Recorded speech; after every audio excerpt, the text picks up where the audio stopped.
Well, anyway, welcome everybody. Looks like we have the core group. What I'll do is I will, when I do this thing in post-production, I'll add your slideshow to it.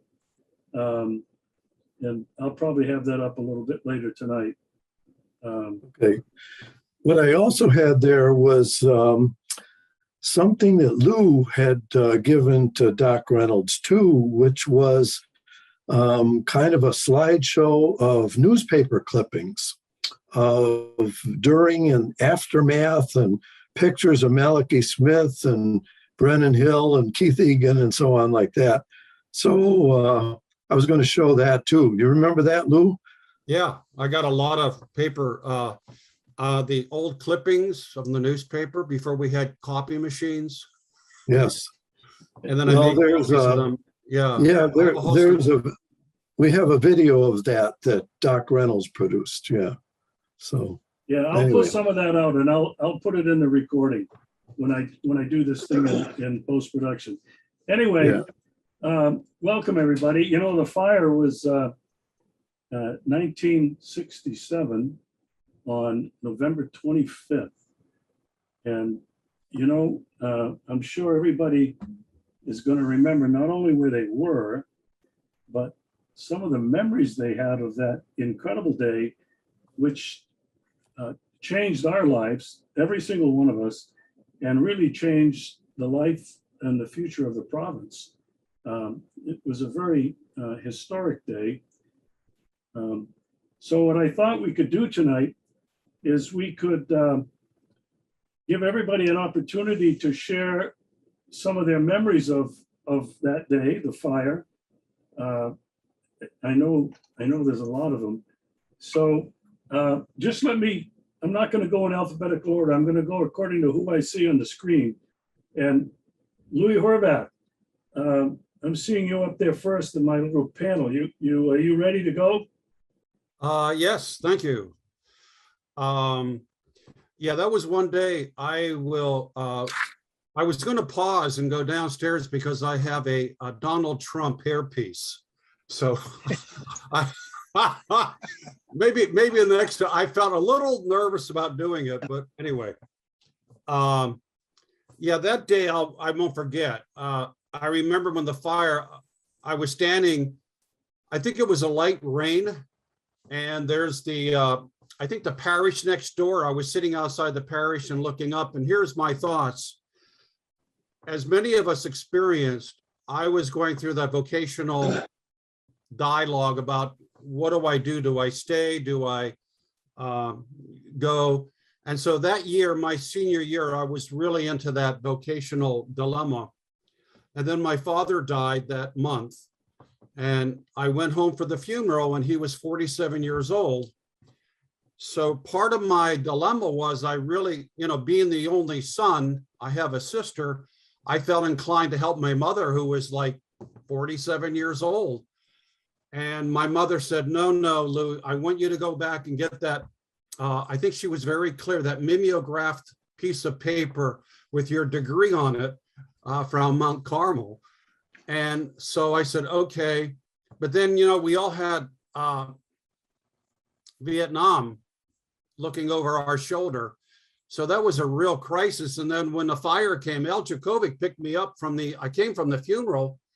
And that Saturday afternoon, Al picked me up, and we're driving up along River Road there, and we looked up and saw smoke. And, you know, the big joke was, hey, the college is probably on fire. And sure enough, it was on fire. And so I'm standing there with the raincoat, and I lost everything in the fire. And that had to be probably, looking back, the worst point in my entire life. And I looked up at the fire and I said, you know, it can't get any worse than this. And my eternal optimism, well, the beauty of it only gets better. If it can't get any worse, it's going to get better. So those 5 things were going through my mind, you know, the vocational dilemma, my father, helping my mother, and Vietnam, and then the fire. I lost everything.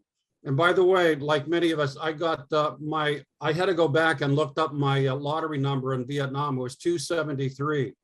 So I kind of lucked out. That's my lucky number. So that was my story. It was a very difficult time, but it is what it is. So there it is. Yeah, so Lou, did you lose anything in the fire? Where was your room? My room was on the 4th floor, where the former dormitories, when I was a sophomore there, they built these paper thin walls, which was like a fire trap. There was no fire protections, and I lost everything. I remember going up there. I don't know why, but they allowed us to go up. And I remember you could climb. I went all the way up to the 4th floor. Wow. And found my room. The only thing I remember looking at it, I picked it up, that was a couple of days later when I was done, was a Norauco electric shaver, which I never used. That was the only thing I found. I actually lost all my antique baseball cards, which I kept with me. So I could be, pretty rich. I mean, what are you going to do? Yeah. Okay, great, Lou. Thanks for that. Bob Donnelly, you're the one that's next up on my little panel here. Take it away. Thank you. Yes, I have really chopped up images of that day.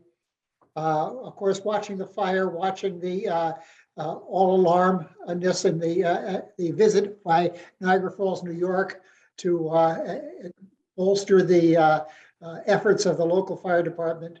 And remembering that, seeing how it started, and then every time it increased, when it hit over the chapel, it seemed to be, much, much worse than when it was first discovered.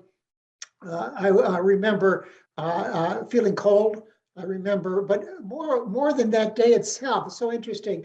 I remember the paranoid period afterwards. When the fire department and the police decided that this was an arson situation, and we had to team up with someone. John Prusick, not currently present, was my memory of who I was glued to, and so that for some days, maybe weeks, I don't remember how long that was, we were all suspicious of each other. A great community builder. Yeah, beanie at beanie. We couldn't leave our partner, remember? Yes. Mhm. Yeah, and that went on for quite a while, it seemed to me, until they did figure out a way to narrow that down and discover the human that did that. So that paranoid period is actually a little more sharp in my memory than any specific element of the day itself. My room was off on the other side from Lou's, so that I lost nothing. And so that was much less traumatic in a personal sense. Although my memory is that I only had about 4 drawers worth of stuff anyway. Yeah, that's it. So losing everything was maybe just a trunk and a half worth of material. But still, there were some small and valuable artifacts from my own story, my own history.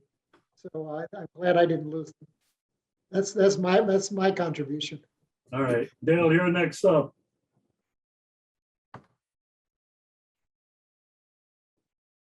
I'll unmute myself. Yeah, I too, I have a few memories, I think, but not all that many. One of the memories is what I did lose. I was in possession of 2 fairly expensive guitars. One was a Fender electric guitar, and the other was an acoustic guitar. And there was a freshman named Joe Herman who lived on the 4th floor in the very area that was burning, okay? And I just kept, I looked over there as we were kind of gathered together, and I said, oh no, there goes my guitar. So that was one memory. Second of all, I have, like Bob, I think I have more memories about afterward. One of them was we all got farmed out to families, and I was staying with Joe Futino and his family. And so every day, Joe Futino had to come to the monastery and work because he was our handyman. and so on, and clearing rubble and stuff like that. So I, had to ghost him and come along and do a lot of the, manual labor of clearing, stuff. So that's a second memory. A third memory is, like Bob, we had to team up. And I remember we had baseball bats even, because we were so paranoid about this. We knew one of us, was a perpetrator. And so when we found him, we were going to beat the living daylights out of him, I think. Anyway, my buddy was Dave Franzen, rest in peace now. And then we got reassigned rooms, and I had the room right across from Brennan Hill on the third floor, because I don't think he trusted me as much, nor Dave Franzen, but we were rooming together because we were assigned buddies. And so we were always, on the lookout by Brennan Hill. But anyway, also from that room, remember having packed a suitcase and put under the sink. Remember, we had a sink and a mirror, and I had a suitcase packed because they told us this could happen again, because the perpetrator had not been identified or found yet. So we were it was hard to sleep at night because we knew that when the alarm went off, we'd have to evacuate once again. And so we had to have a suitcase with our prized possessions, which really weren't that much at all. So anyway, that's it. Well, and I'm sure everybody's going to remember there were at least 2 or 3 other smaller fires that were lit during that period. That's pretty right. sure I'm not mistaken about that. No, you're correct. Yeah. Yeah, and that raised the fear factor, the paranoia, the whole bit. Well, I'm going to wait to share mine, but Dale, we've got a couple of memories that we share together, and I'll wait till the end until we do that. Bobby Zahn, you're up next, and I distinctly remember you were walking around with a baseball bat. You were going to kill somebody. Turn your microphone on, Bob. I honestly don't remember the baseball bat caper, but my memory is not as good for the events as some of you other folks. I just recall that we determined that there was a fire above us in that one round area of the building. As you would face it, it would be to your right. And then we thought, well, we could put out the fire. And then we determined we better get the hell out of the building. And I think all I had was a pair of sweats on. I didn't think the fire was going to spread very far. I figured the fire department was going to come quickly and put things out. I do remember seeing that arson. I think his name was Tremblay, not related, no relation.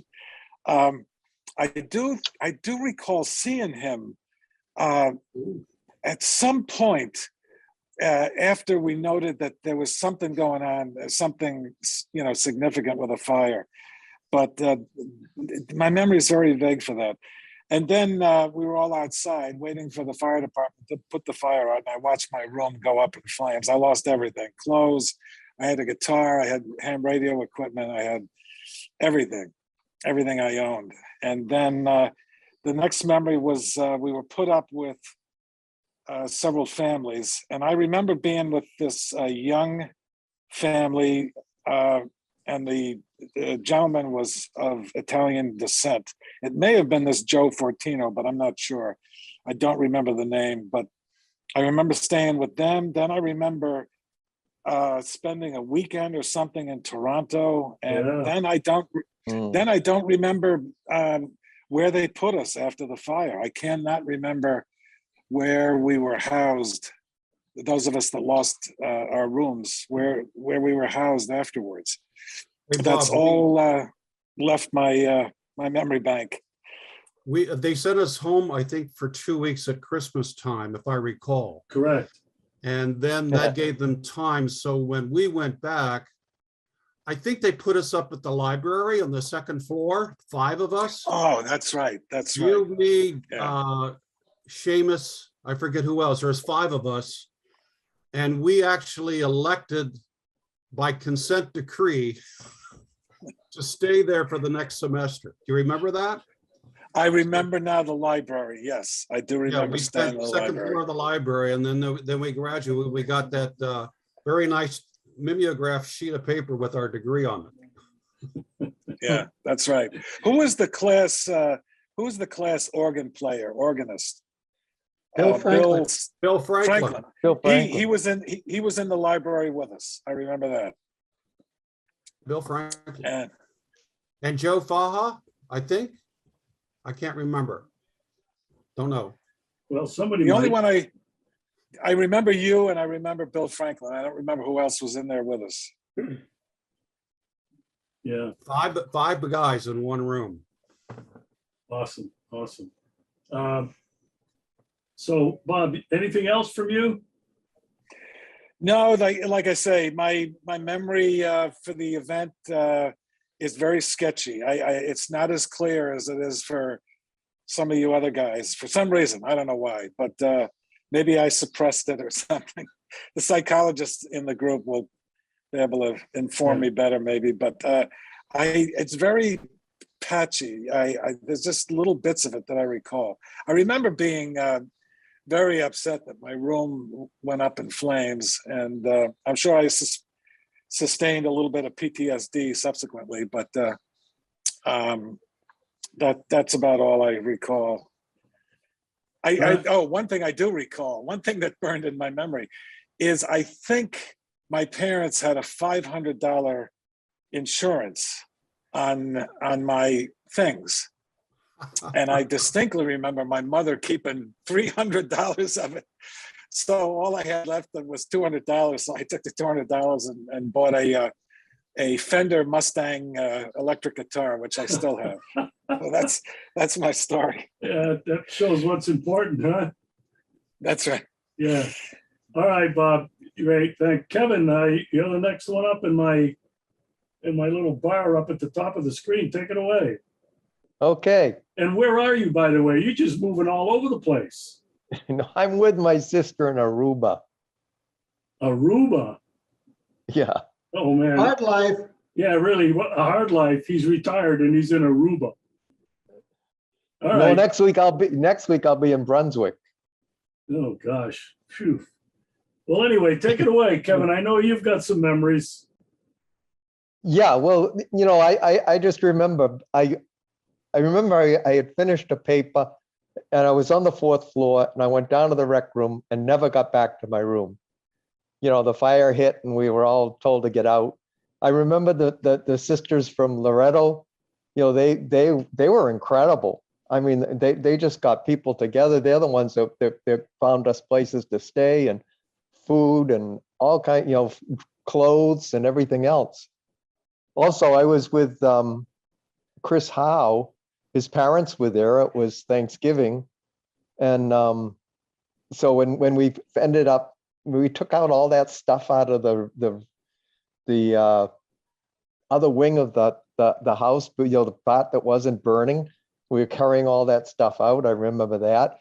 I remember just sitting in the car with Chris's parents, and his father had a bottle of booze, and we just drank and watched. It was anyway. And then I remember going to people's houses and all that. And after, I also remember the trip that we took back. Remember? Oh yeah. I mean, it took us 3 days to get back to Niagara. The first day you couldn't get out of Maine you had the van. Yeah. And yeah. there was a storm. And then the second day we couldn't get the van, the air to work in the van. And I just remember, we stayed overnight in Albany. We couldn't Correct. make it all the way. Correct. Yeah. then the next night, when we did get to Niagara Falls, we decided we didn't want to go. So we went out to dinner. Yeah, I don't know if you remember that, but it was an Italian restaurant, and the whole bunch of us, there were about 8 of us, 9 of us. Yeah. And we went out to dinner, and actually that Mama, whatever it was, that place burned down like a week later. Anyway. Karma. Yeah. Yeah. Those are just the things. But I just it was just it was a change. It was a time to change things, and we had to let go of the way we were living. Everything changed. We were out of the house. We all had friends in the neighborhood. We'd stayed with different people. We would go out. We had never really gone out. The habits were gone. A lot of us lost those.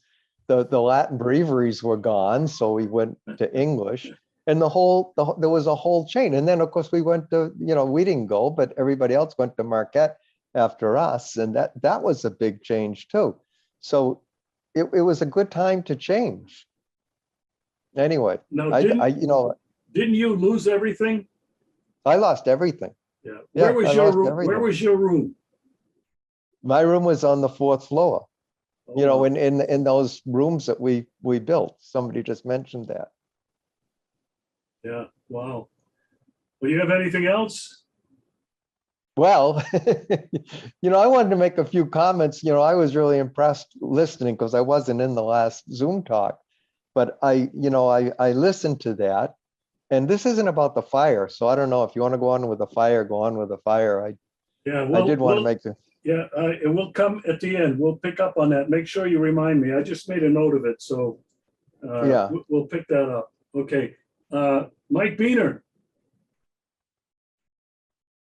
Gotcha. Okay, can you hear Oh, me? yeah. Or no? Oh, yeah. Okay.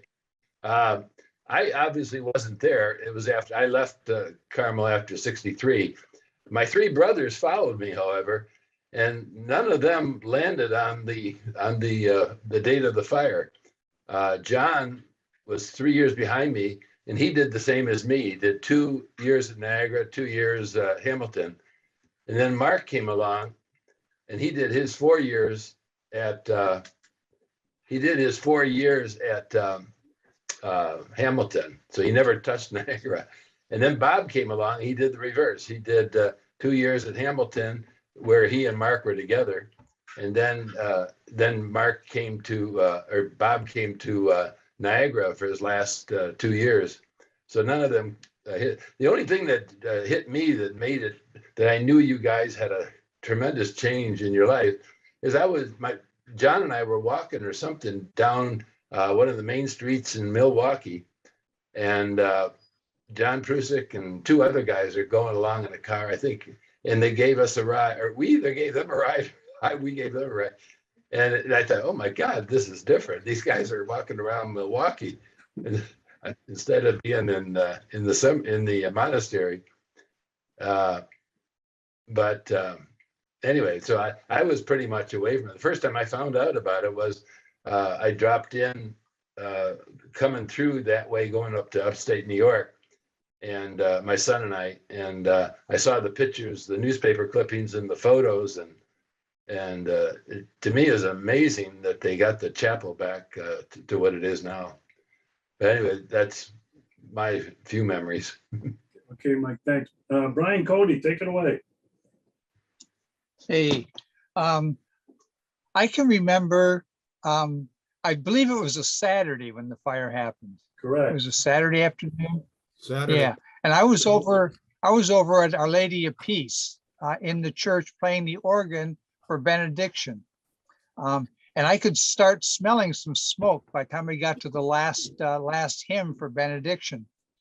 And when it was over with, I came out and there was this huge fire going on.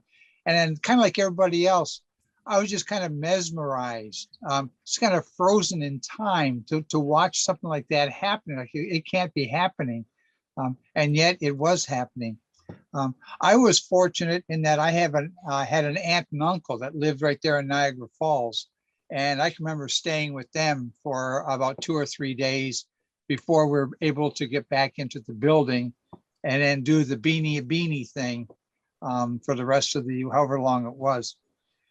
I don't even remember who my partner was. I have no recollection whatsoever of who my stick-to person was. I have a question. Does anybody recall in the final analysis where the fire originated at?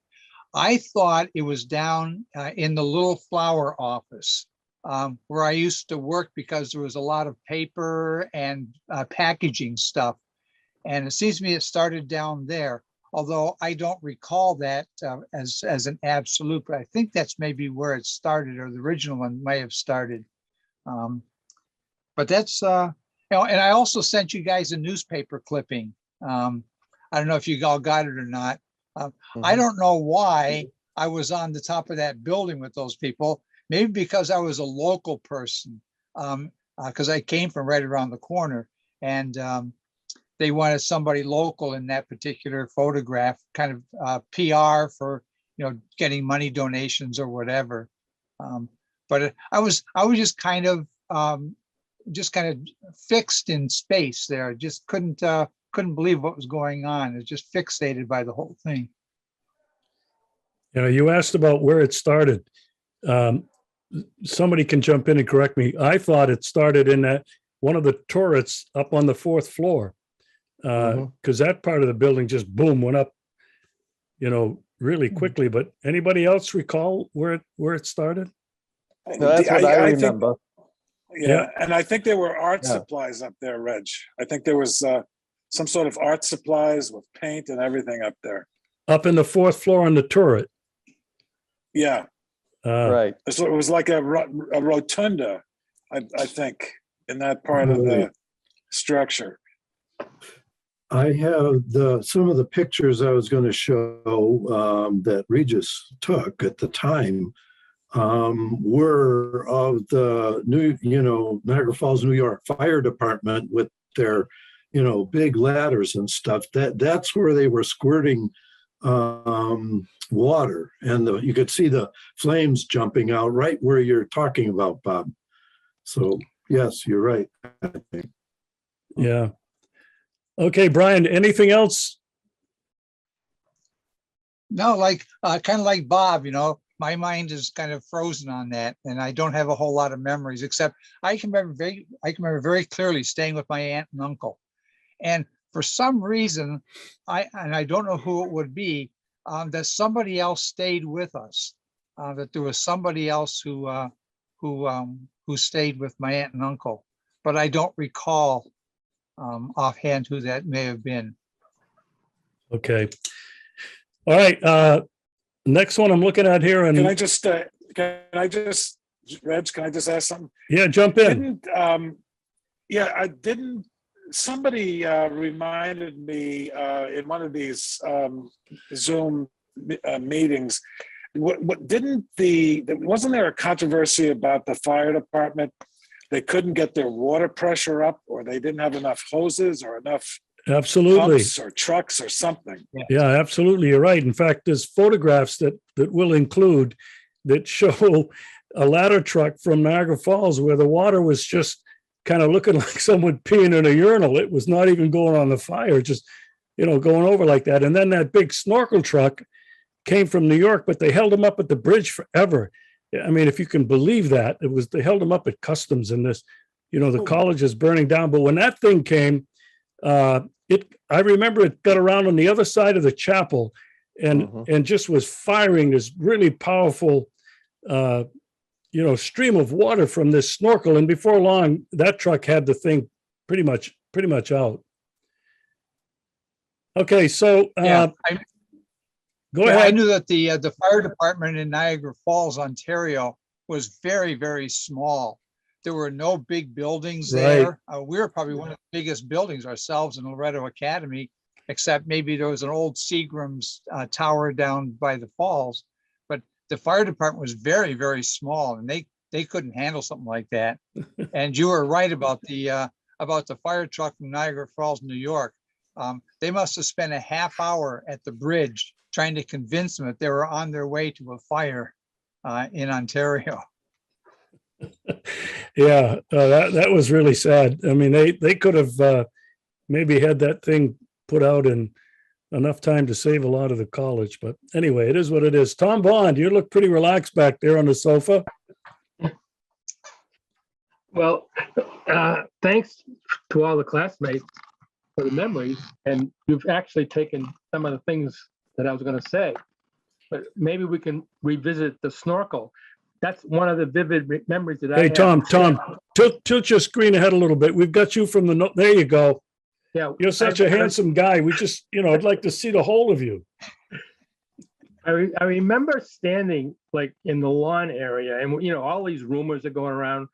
We can't do anything. We feel helpless, and we find out that there's a truck over in Niagara Falls that could possibly help put the fire out more quickly.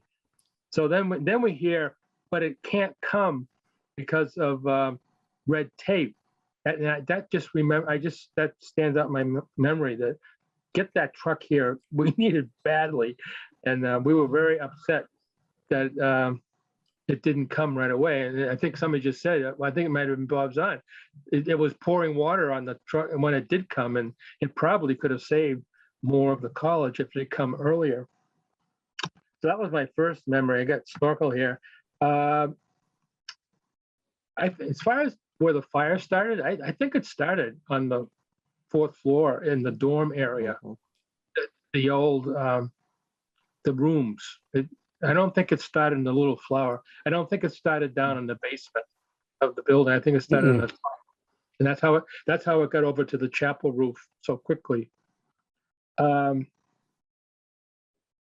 Now, some of the things afterwards, that night we got farmed out, as people said. And you're gonna have to correct me on this, but I had been friendly with Joe Paterno, the carpenter. So when the fire happened, he came over. I guess he was watching it like we were, and he said to me, you can come with me home. And I thought it was Bob Zahn that came with me. Bob, do you remember going to the carpenter's house? Yeah. Was he a young guy with Italian descent? Yeah. Italian ancestry? Yeah. I think I remember that, but I don't remember who went with me. Yeah, I'm pretty sure it was you. me. So the next morning when we got up, Joe said, we got to go back and see, what we can do.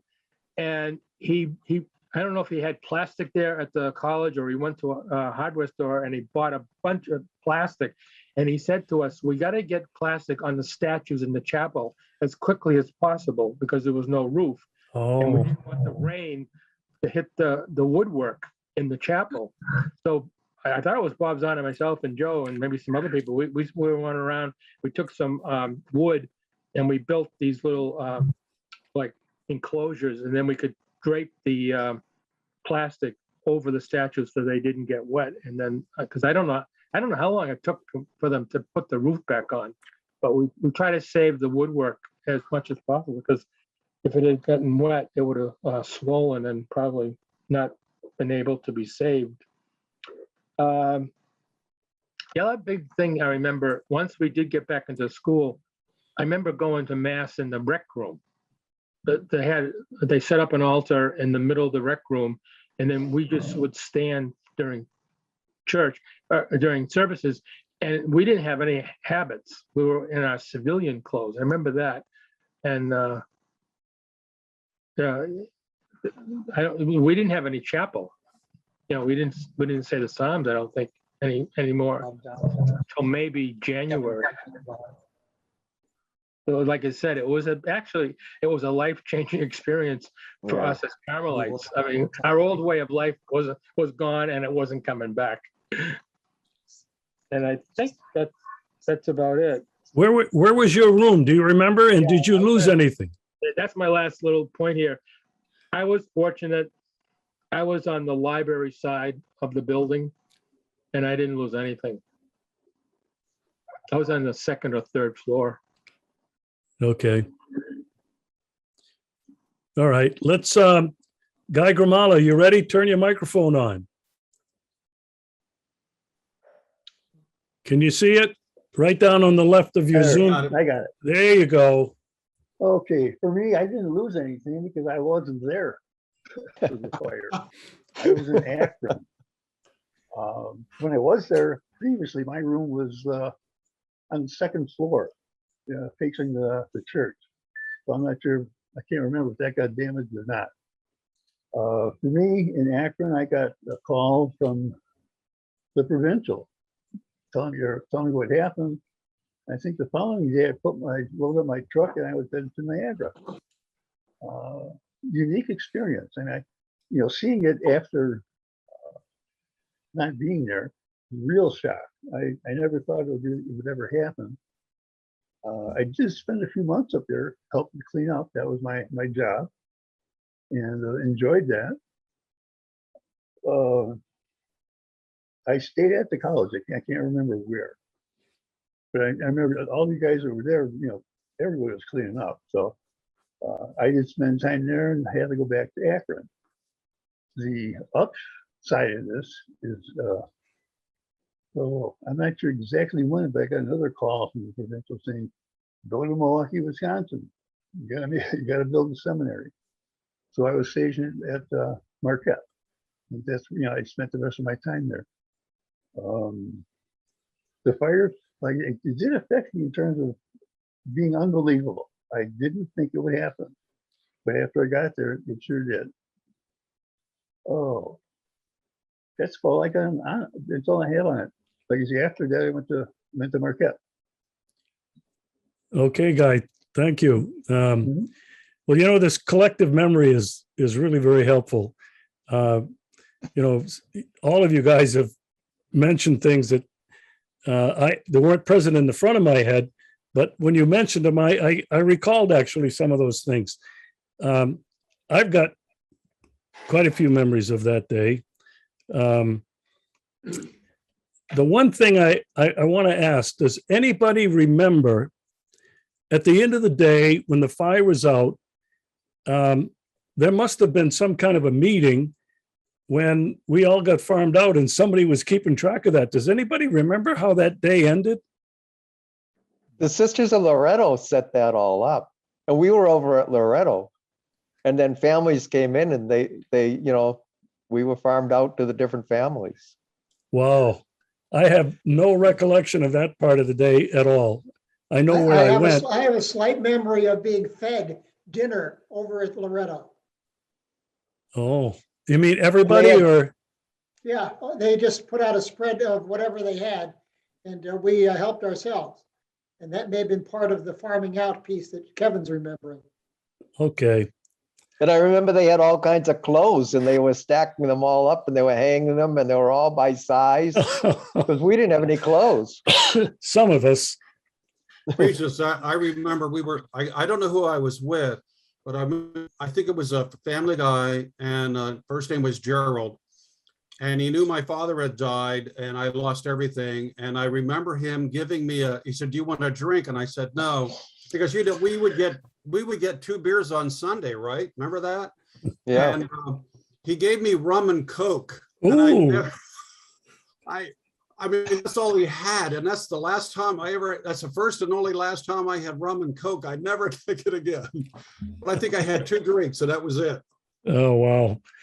All right. Well, I think it's my turn. I think everybody else that we have tonight has had a chance. I have a lot of memories.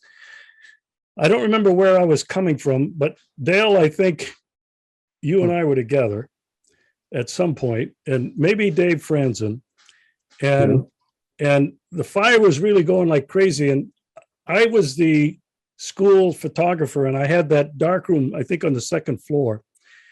And this is a little known fact. Yeah, Dale. Okay, I've heard this. We had borrowed some stuff from the chemistry lab, and we were distilling and making wine, and we were making actually it was moonshine. This stuff was like 100% alcohol, and Dale was going, if we just keep it going, distilling it, this will be pure alcohol. This will be really great stuff. And I can remember saying, oh shit, we got to get up there and we got to dump that stuff down the drain. We dumped all the chemicals that were in bottles and dumped that stuff down the drain because we thought if the fire got there, it would just explode. Anyway, I remember grabbing a bunch of film and had a camera. And Dale, we were outside, and I think Mo might have been with us. We started filming this thing or taking pictures, black and white and color, and just going, oh shit, I can't believe this. So anyway, that was one memory. I'll never forget running into that building and going into that dark room because we thought we'd have been cooked if they ever found out. Anyway, the dark room was in Theophane Matz's chemistry lab. Yeah. So anyway, I don't remember a whole lot. I know that I don't remember who my partner was. I have no idea. I don't even remember. I had a room up on the 4th floor. It was a really, really big room. And I don't know if I was living there at the time. I don't even remember if I lost anything, quite frankly. That part of it is just a blank. I know that I roomed with Art Hill after the fire. The family that I went and took me in, I can't remember their name, and I'm really ashamed of that. They actually came to my ordination several years later. They came up to Maine. And Is it the Matthews? it might have been. Do you remember, Dale? Yeah, the Matthews, I think. The Matthews, yeah. I remember we went with somebody and we learned how to do curling, which was really cool. I remember drinking a lot of beer. I don't know where the beer came from, the families we stayed with, or where it came from, but I remember I drank a lot of beer. I also remember that weekend up in Toronto. It was freezing cold, really freezing cold. Dale, I think we might have been together. There's several of us. Mhm. And you know, I had the reputation of not being a late night party guy. I would be falling asleep and I couldn't take the bar hopping we were doing. And I went to the first couple and, you know, they had dress codes. And I remember none of us had ties. And one of the places they gave us a tie and a jacket. And we went in and I don't know how much money we had, but we were drinking something or other. So I remember that weekend we stayed in the Catholic college up there. The kids were all gone over the holidays and we stayed in the dormitory for a couple of nights. I remember Godin, a kid named Godin, I think, from the New York province. And if Art Hill, Norman Godin. Mhm. And his room was, I think, on the library side. And he ran up to his room and he was throwing underwear and clothes out the window. I'll never forget it. Art Hill really is the one who could tell that story. You know, here's the building burning down and this kid is saving his underwear and clothes. I thought, geez. I remember very distinctly the aftermath of the fire. Besides taking, you know, dozens and dozens of photographs, color and black and white, I remember the fear that we had.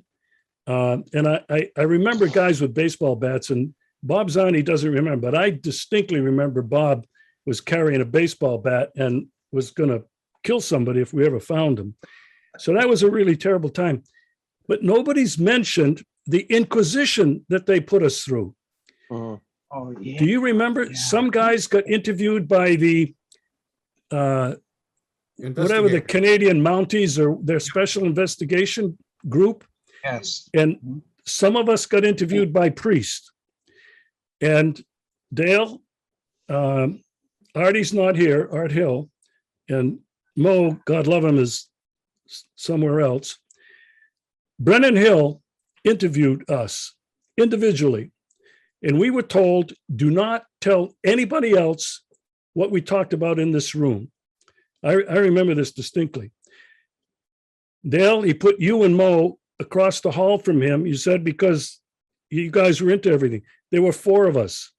It was you, Mo, Art Hill, and me, that Brennan Hill called us the Fringe. Do you remember that? Yeah. Yeah, because we were into everything. We were all on the edges, and he couldn't figure out what we were about. And that moniker really it will follow us to the grave. There's no doubt. I know whenever I talk to Art and Dale, we've talked about that. So I remember that very distinctly. I remember the other fires that were started somewhere down in the basement where the fire had been on that side. And then I remember, I don't have a clear memory, but they eventually caught this kid, Frank Tremblay, no relation. He was a And freshman. yeah, he was a freshman from Massachusetts. And Mhm. I don't know if they kept him in jail there or some detention, but I remember they sent him back to the States. And Regis, I heard that he was diagnosed as a pyromaniac, yeah, and he was sent to a psychiatric facility in Toronto, Canada for treatment. Hamilton. Yeah, Hamilton, yeah, somewhere. Hamilton, And yeah.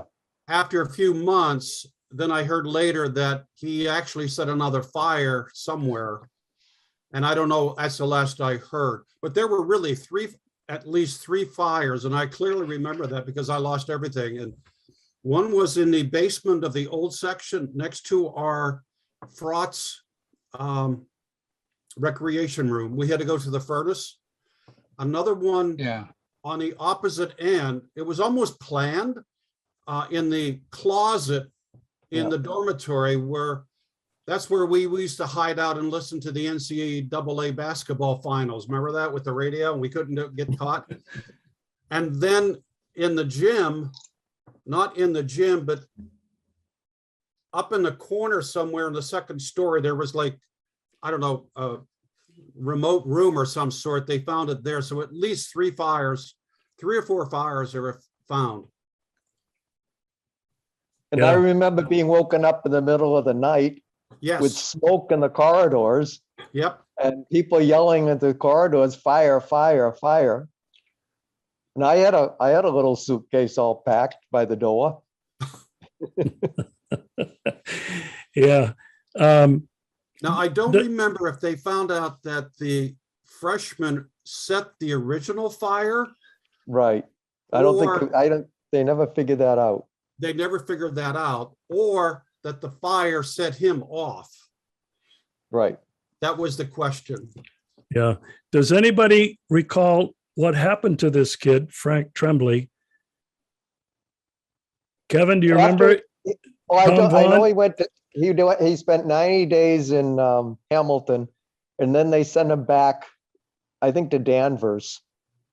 And I don't know if he committed suicide or what happened. That's what I heard. That's what I Yeah, heard. and I heard that. He lit some fires back there, wherever it was in Massachusetts, and then committed suicide. That's the last I heard.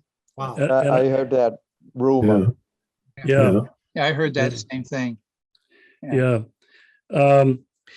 There's one other memory, very distinct memory that I have.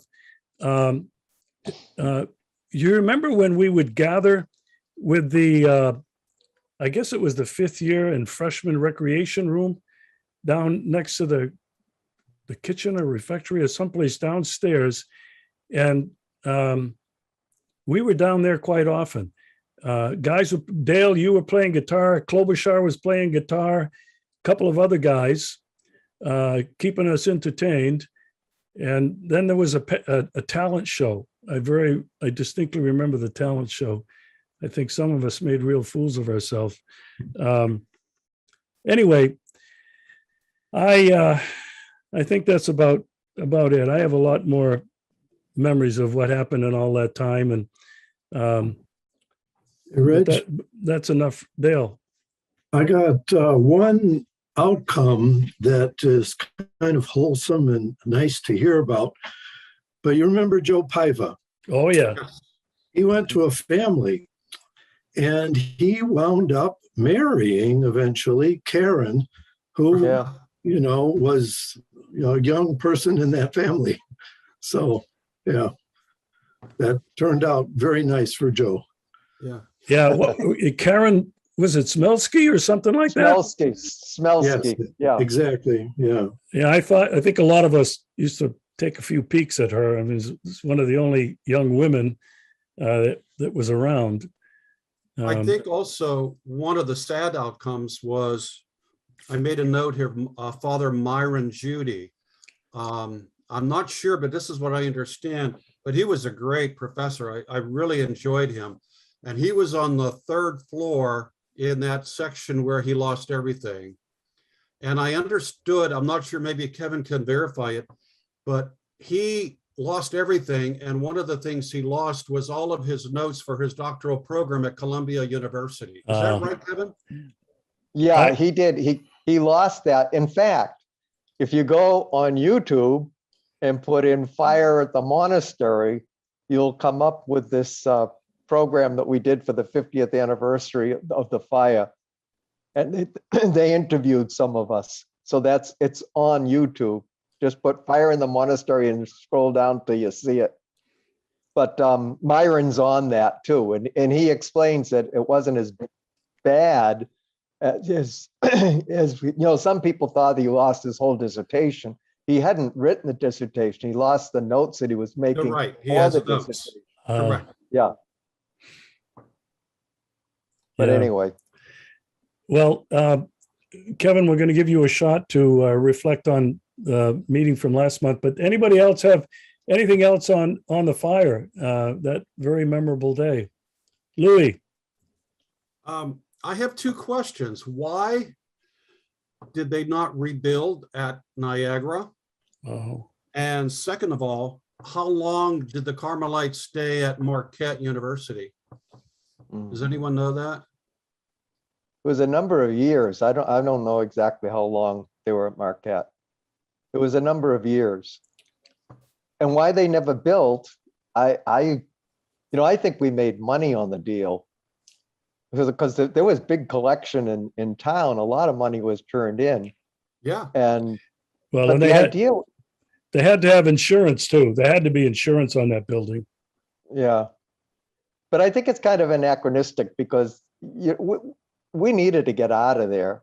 We needed to go to Marquette. We needed something new. We needed to break away from we just weren't making changes. It was after Vatican II and we weren't making the changes.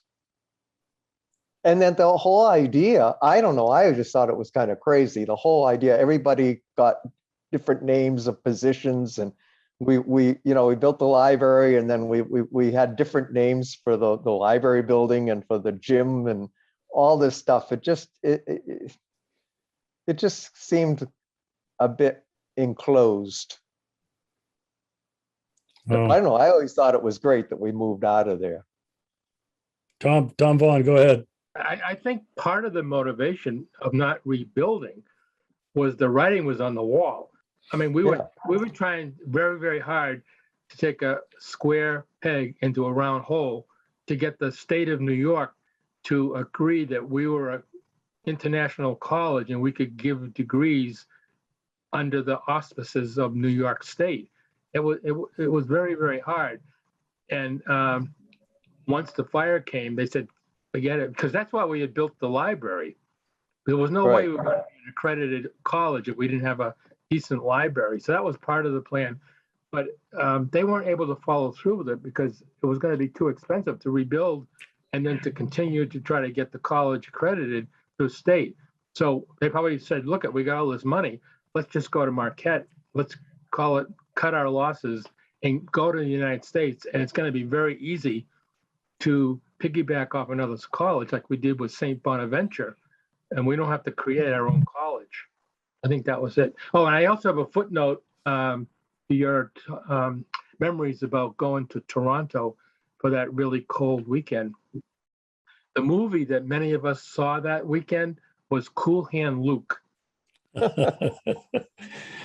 And I didn't do it, but some people went to see the Toronto Maple Leafs. I don't know who they played, but some of us went to the movies and some of us went to the hockey game. I went to the movies.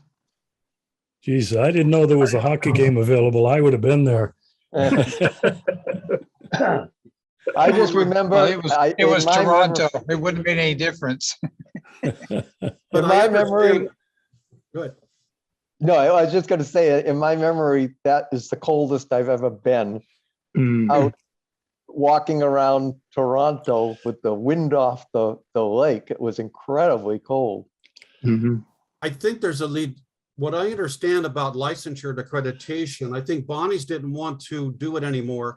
But I saw something, I heard something that Middle States accrediting body was willing to recognize the fact that we were formally licensed in the state of New York. And as a result of that, they allowed us to go through accreditation. So we were going through accreditation. I think the application was acceptable. That's my understanding, because I think we got some kind of a letter with that little mimeograph sheet that says Middle States was reviewing us. So there had to be some kind of legitimacy related to accreditation. So I am a little vague. Right. Well, when Bill Franklin left the seminary and he went back to Boston, his father worked on the fire department. He did the alarms, and so then I guess they must have said to him, "What do you want to do?" And Bill said, "Well, I can teach." So the father said, "Well, maybe we can get you a job in the Boston Public Schools." So when Bill Franklin applied, they said, "We'd like to give you a job, but we don't know this Mount Carmel College. We don't know if you have an accredited degree." So Bill knew some people, and his father knew some people, and they contacted the state of New York, and they said, "Well, what is the status of the degree that Mount Carmel gives?" Like, it only did it one time, and they said, "Well, it's an accredited degree, but because of the fire, we never finished the application." The next step was to accredit the programs that were in the degree, but the degree, we met all the requirements as a degree granting institution, but we didn't go to the fine tuning where, like the philosophy, I was able to major in history at the end. I think all of us had a major in philosophy, but there might have been some other degrees besides philosophy and history. But they didn't, that spring, they were going to visit us and they were going to look at the professors and see what the requirements were and what the courses were, and they were going to approve each of the programs underneath the degree. But the degree itself was legitimate. But But there was nothing- no site visit. They were But ready, Right. they were ready for a site visit, and then the fire came and that destroyed Right. that. So nothing inside the degree was approved, but we met the requirements of a school. We had the library, we had a sufficient faculty. We met all the requirements to grant a degree, but it was going to be later that they were going to look at each of the individual majors and sign off on those too. But we never got to that stage. So that Bill Franklin was able to get a job in the Boston Public Schools because he had a legitimate degree from Mount Carmel College, recognized by the state of New York. Our friend Dave Walsh tells a story that he explained all of this to the University of Minnesota as he was applying for his PhD. And they basically said, that has to be true. We've never heard anything like that. You couldn't make this up. Yeah. Could not make it up. No. Not in a million Why years. would you? Make it up. No way. Okay. There Kevin, should be we should write a book. I mean, well, we've always said, I mean, going back to Hamilton and then Niagara, we ought to write a book because they won't believe it. Yeah. Okay. So Kevin wanted to share some thoughts. He wasn't able to attend the last meeting, but he watched the recording and he wanted to share some things. So Kevin, go ahead, take it away. No, I was just really impressed with a lot of things that you guys said. And I mean, I'm the only one that's still here. But my experience was when we went out, a lot of us went out teaching, and when I went out teaching, it was the same experience when I went to Crespi. O'Halloran and Prusik and I went, and John King was he was also a frat. He was already out there, so there were 4 of us there.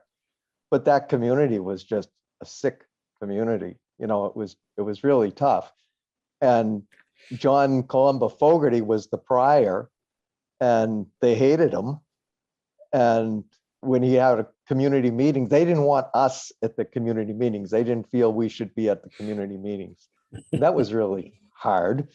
And there would be some of the older guys would just be in the other side of the rec room, and they just turn their chairs around and read the newspaper during meetings. So, it was a tough experience. And yet, through all the years, I just somehow it worked out that I was able to do a lot of things that I wanted to do and had no problem. And some of the positive things, when I was ordained, I was assigned back to Crespi and also St. Jane Francis Parish in Van Nuys, North Hollywood, California. And Joe Gilmore was the pastor, and he had spent his whole life in education. And then when he was 60 years old, they asked him to take, he wanted out of education. So they made him pastor of St. Jane Francis. And I know he asked his brother Brendan, who had been the provincial, what am I going to do? I've never really been in a parish. And Brendan just said, we just had Vatican II. He said, nobody knows what they're doing in parishes. And actually that was a positive thing because he read all the documents and he was applying them.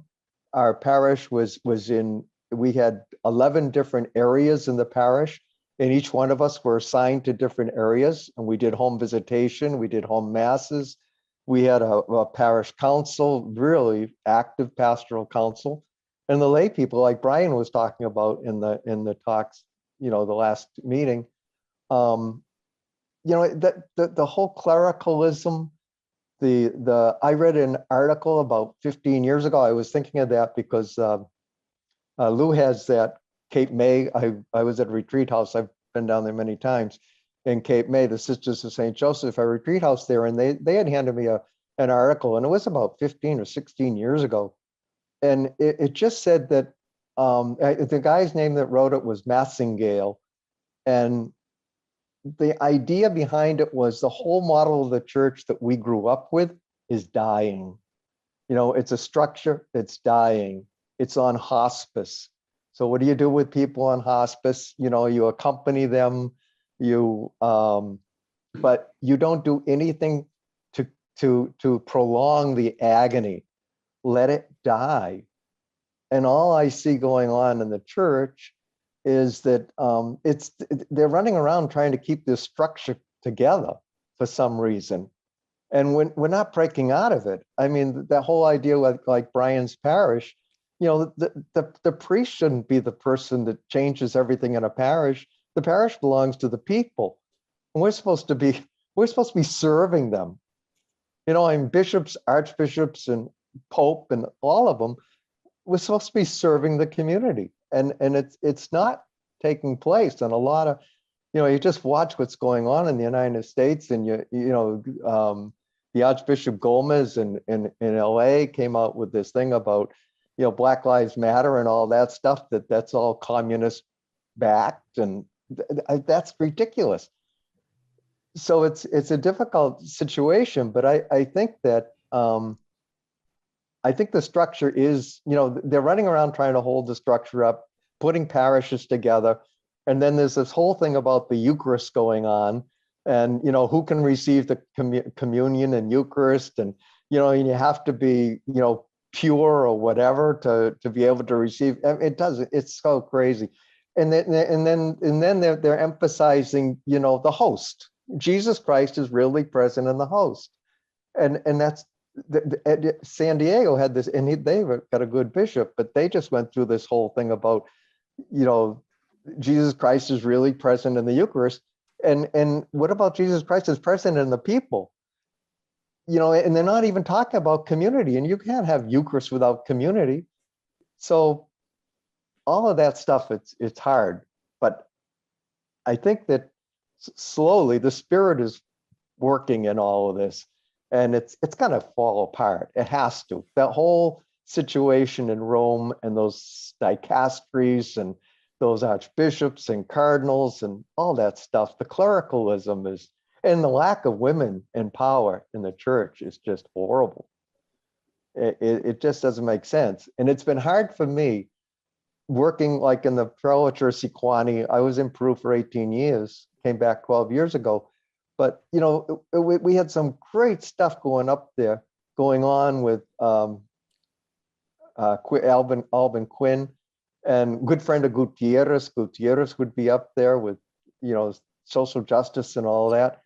And it was hard when he was never made a bishop because of he was forward looking, and then the whole diocese was in the diocese around it worked as the Church of the Southern Andes, and it was wonderful what was going on up there. And then Rome just came in and broke it all up. And as the bishops died or moved on, they assigned all these ultra conservative bishops, Opus Dei bishops. And it was just really hard to see that happening. And different parishes that I've been in, where lots of good stuff was going on, and then it just, somebody comes in and the whole thing, it all depends on who the pastor is. That's not the way it's supposed to be. Anyway, so, you know, just listening, the disillusionment that goes on, it's, yeah, we were all disillusioned. Although I have to say that, you know, Humphrey, I thought listening to Humphrey, that he kind of set up a lot of what was going on, what his experience of the parishes and stuff, and it wasn't positive.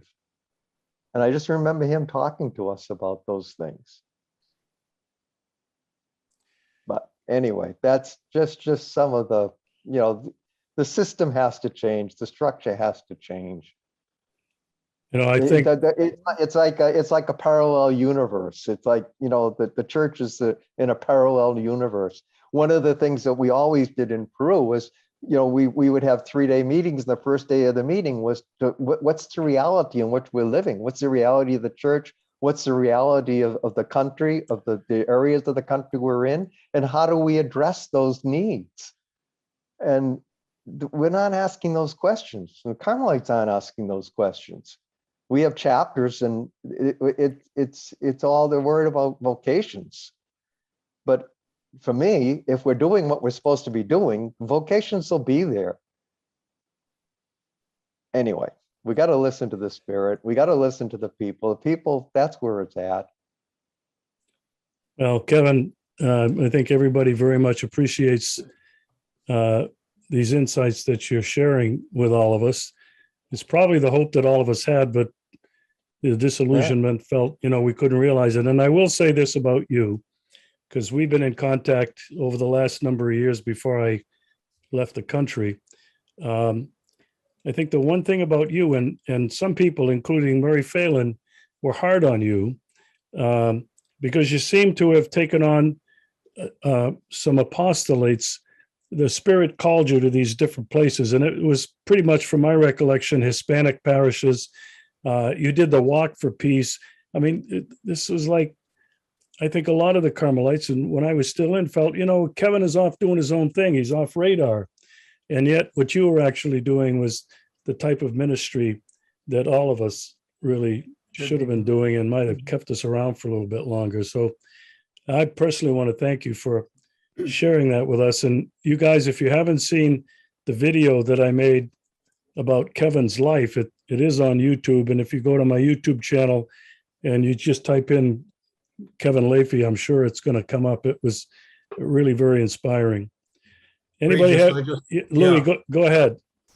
I want to thank Kevin for sharing your thoughts about the church. And I want to thank everyone and those who did not log in today for sharing their thoughts last month, because, you know, I was in the seminary for over 8 years, and it was a great time, great friendships, continuing friendships. But when I heard you talking about your experiences and you're eventually leaving, after last month, it hit me right between the eyes, because after I left and, you know, I got married and had children, I always had this little lingering thought, what it would be like if I did stay. But after last October, the last meeting, I want to thank you because I have no regrets. I have no regrets. I did the right decision in leaving. And I said, thank you for sharing your honesty, because I feel much more comfortable that I did leave and it was a right choice, which is sad. And I'm active in my local parish. And Kevin, you're right. I tried to energize our local parish with geriatric. How do we help the older people, the disadvantaged? It's just ritual. They're Yeah. very ritualistic, and that's all they want. And it's a dead parish. The church is dead, unfortunately. So thanks for sharing. Okay. Anybody else want to jump in? Tom Bond? But I didn't join in last week about the disillusionment. But when I went to the sales, I don't know if I was scandalized or I mean, it was different than the seminary. And we had a keg of beer. The truck would come, just like a water truck would come, and they drop off barrels of beer, and we hook it up, and it was cold. It was a cooler. So before we went to chapel at 5 o'clock, or maybe no, after we went to chapel for 5 o'clock, we had a lady who cooked our meals on. We had to fend for ourselves on Sundays. She didn't work Sundays, maybe Saturdays too, but we had our meals prepared on school nights. And after we did Vespers or Compline, then we would go to the rec hall and maybe we'd be there for 10 minutes before supper, and then we'd all have a beer. POTUS. I mean, It was the yeah. POTUS, Right. the POTUS hour. Yeah. But when I found out from the rest of the class what a problem alcohol was in the parishes and in other institutions that the Carmelites were associated with, I didn't see that at the sales, but we certainly had a lot of alcohol, but I didn't see anybody depressed or I guess maybe it wasn't there long enough. I was there with Jonathan and Remo. I don't know if you remember Remo Brasolato. Of course. And Jonathan, I forget Jonathan's last name. Bailey? Bailey, that's it. Yeah, there was three of us there at the sales. Yeah, and it was an eye-opening, but I had already made my decision that I was leaving when I went to the sales. But when I didn't go to Whitefriars, I didn't want to take solemn vows. I said, I think I'll think about this another year, and that's why I was very happy when they gave me the option to go to the sales. And then Yeah. I was able to prepare for graduate school. I took the at University of Louisville. I took the GRS, and then I got into Boston University with a full scholarship for my master's degree. Otherwise, I mean, like I told people when I left the seminary, when I got on the plane in Louisville from DeSales, I had a good education in my pocket and $50. That's all I had. I went home to my mother, and I went home to a much lower standard of living. My mother didn't have a colored TV set, and she didn't have a barrel of beer available.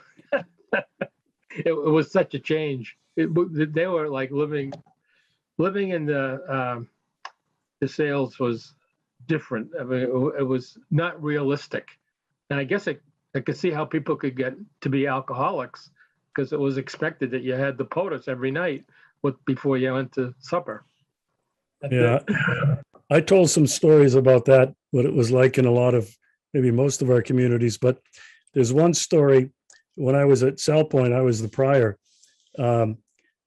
We used to buy a lot of liquor. We bought it by the case, and it was Tucson Liquor Company or something. It used to come with a truck, and the monastery is on the far end of this huge piece of property. The school was to the south, the monastery to the north, and it was all enclosed pretty much. But this truck would come, would back up to where the kitchen was, and they would take a, whatever they call that thing that you roll packages out and things Dolly. on. A dolly. No, it wasn't a dolly. No. Conveyor. It had the wheels on it. Yeah. And so Oh, they'd be sending cases of booze. I mean, everything you wanted, we had, and it would come somewhat regularly because we disposed of a lot of it. But the funny thing about it was not a secret. a lot of the teachers, most of them probably, all the coaches knew, many of the kids knew, and they used to tell these stories years after that, you know, the liquor truck would come to the monastery and the cases would come out. And of course, our POTUS was every night, and it lasted more than 10 minutes. It was mostly an hour, 2 hours after school. And the coaches would always come because they could drink for free. They didn't have to go to local bars. Anyway, well, this has been another delightful, guys. I know a couple of people couldn't join us. Art Hill couldn't join us. He was involved in something else. Sean Joyce, being a good granddad, is going to a basketball game or something. And I'm sure that everybody has a lot of commitments.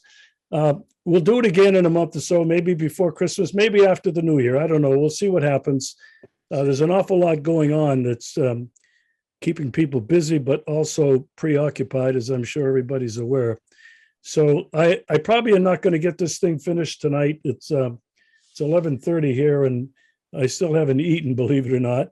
So I'll work on this weekend, and I'll get it up, and I'll edit in the slideshow Dale had, plus a number of other colored slides of the fire, just for the historical record, and everybody can have it. So thanks to everybody. Be safe. Have a good Thanksgiving. Thanks, Reg. Don't Thank forget you. your POTUS before you go to bed. Rum and Coke. All right. Good Ramala, night. stay away from that stuff, Ramala. Good night, guys. Good night. Right. Night.